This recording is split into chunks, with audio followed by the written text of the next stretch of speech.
G20 के लिए भारत ने अपना शेरपा अमिताभ कांत को चुना, लेकिन शेरपा का G20 में रोल क्या है? अमिताभ कांत हैं कौन? शेरपा वर्ड का मतलब क्या होता है और भारत के शेरपा शब्द का नेपाल से क्या कनेक्शन है? इन सब पर बात करेंगे इस वीडियो में। नमस्कार, मैं हूं स्वर्ण और आप देख रहे हैं अनकट। 8 सितंबर से लेकर 10 सितंबर के बीच में नई दिल्ली में G20 समिट होने वाला है, जिसकी तैयारी जोरों शोरों से हो रही है। इस G20 समिट के लिए भारत ने अपना शेरपा अमिताभ कांत को बनाया है। G20 में 2 ट्रैक काम करते हैं, एक शेरपा ट्रैक और दूसरा फाइनेंस ट्रैक। फाइनेंस ट्रैक को लीड फाइनेंस मिनिस्टर और आरबीआई के गवर्नर करते हैं, जिनका काम होता है G20 के बाकी के देशों के फाइनेंस मिनिस्टर और बैंक के गवर्नर्स के साथ बैठकर प्लानिंग करना, आगे की नीति तैयार करना।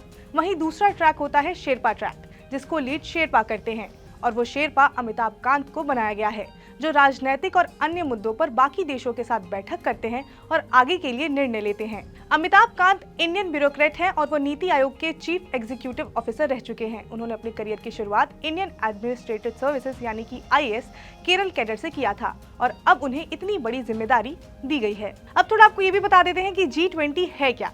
तो G20 20 देशों का ग्रुप है जो मिलकर आर्थिक और वैश्विक मामलों पर प्लानिंग बनाते हैं और तैयारी करते हैं।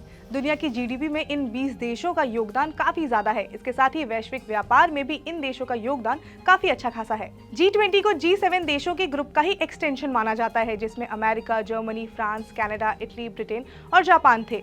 फिर बाद में जाके बाकी और देश इसमें जुड़ते चले गए। G20 की मीटिंग हर साल होती है और हर साल इसकी अध्यक्षता करने की जिम्मेदारी उन्हीं 20 देशों में से किसी एक को मिलती है, जिसमें अलग अलग मीटिंग्स होती हैं, जिसमें बिजनेस और इकोनॉमी पर चर्चा की जाती है। G20 की चर्चा जब भी होती है तब ट्रॉयका शब्द का यूज किया जाता है। तो अब सवाल यह आता है कि ट्रॉयका होता क्या है। तो G20 ट्रॉयका में शामिल होने के बाद अगले साल की प्रेसिडेंसी संभालने का प्रोसेस शुरू हो जाता है।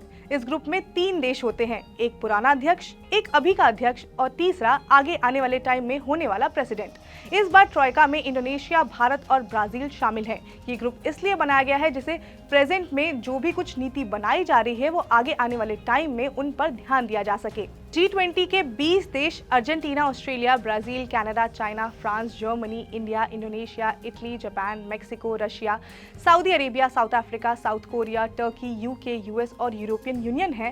खैर, मैंने शुरुआत में एक बात कही थी कि भारत के शेरपा का नेपाल से कनेक्शन है, तो वो कैसे?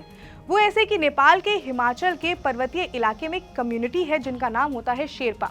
इस कम्युनिटी को काफी बहादुर बताया जाता है। कहा जाता है कि ये हिमाचल की ऊंचाइयों पर बिना किसी कठिनाई के चढ़ जाते हैं और इसी बात को ध्यान में रखते हुए G20 में ये नाम रखा गया है। तो G20 को लेकर 8 सितंबर से लेकर 10 सितंबर तक दिल्ली में कई सारी तैयारियां की जा रही हैं, कई सारे रिस्ट्रिक्शंस किए गए हैं। तो उनसे रिलेटेड अगर आप जानकारी जानना चाहते हैं तो आप अनकट के पेज पर जाएं, वहां पर भी इसको लेकर वीडियो बना दी गई है। और अगर आपको ये वीडियो पसंद आई है तो आप लाइक करें, शेयर करें, सब्सक्राइब करें अनकट को।